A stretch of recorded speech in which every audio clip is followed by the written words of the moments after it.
God. We rejoice in His love, the greatest gift that He gives to us. Charity, love, and we rejoice in those things. What is there not to rejoice in? Can you tell me?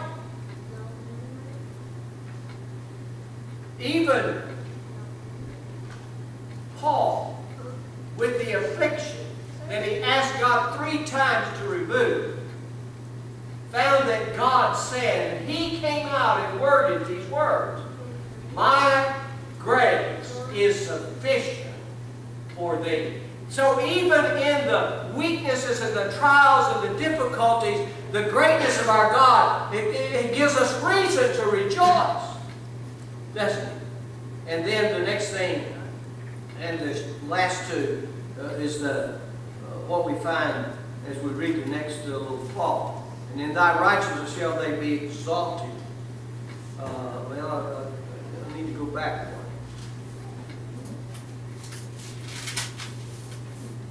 Well, it's verse 17. "For thou art the glory of their strength."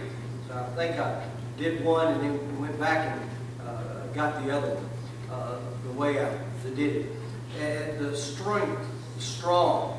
He's strong. "For thou art the glory of their strength." If I'm able to do anything today, I do it because of His ability in me. I don't have it. I can't do it. This standing up here, this doing this whole thing. I just ask you, just think about it. 3 sermons a week for 50 years. 50 years. Figure it out. 3 sermons a week.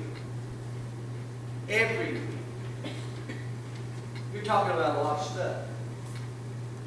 A lot of things. And I'm going to tell you, you're not going to be as good every time. You're not going to stand and preach a sermon that everybody likes all the time. I told Janet, I said, "Have you ever heard it as quiet in Bethlehem as you heard it today?" I'm going to tell you, there was a quietness in this place this morning. It almost scared me to death. Till the Lord rumbled. And then I got a good laugh out of that. I said, "Thank you for that." Remember that? But I'll tell you, I'm weak. I'm frail. I need Him. I need Him all the time. I need the strength that He gives to me and that He provides for me. Who is there to compare with our God? Even the winds and the waves obey Him. In verse 9 it said, "Is there any other power or strength?" Listen, I don't know of anything you can call on that will help you in facing all that you have to face in life that God can give. He's our strength. We exalt Him, for He is God. We exalt Him, not anybody, not any individual, just God. And then God says, exalt Him. And go back and look at it again. "And in thy righteousness shall they be exalted." And in the righteousness of God shall we be exalted, is how it's saying. "And in thy favor our horn shall be exalted."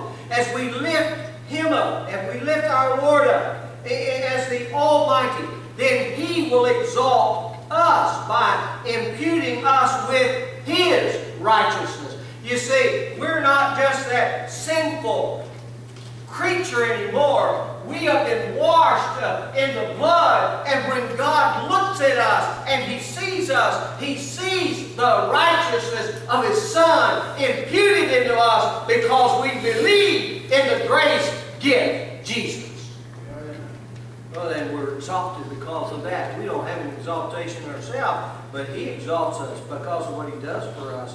The horn is strength. That's a statement for strength. He makes us strong. And we are not strong in ourselves, but He's that strength. And we are what we are because of Him.